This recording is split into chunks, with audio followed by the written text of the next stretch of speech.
Hello and welcome to this how to add art borders to your images. Now you'll find a selection of art borders on this month's CD.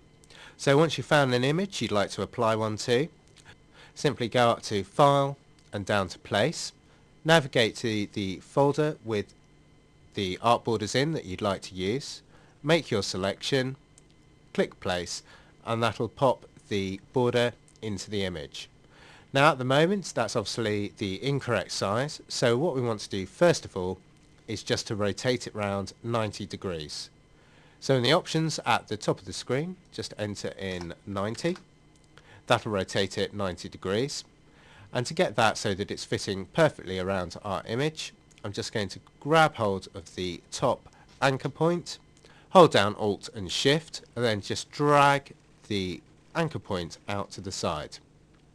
Now the reason I'm holding down Alt and Shift basically helps to constrain the proportion, and Alt enlarges around the central point.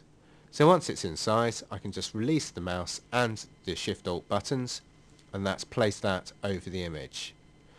Now if I use Zoom Out, which is Control or Option minus, just so that I can see the whole canvas size, and I can see here the border at the moment is just overlapping the canvas a little bit. So if I grab hold of one of the edges, just shift it in so it meets the canvas, and I've now got that overlaying perfectly on my image. Now to confirm that change, all I need to do is hit the green tick. That confirms the scaling and the positioning, and I'm now ready to show the image through the border.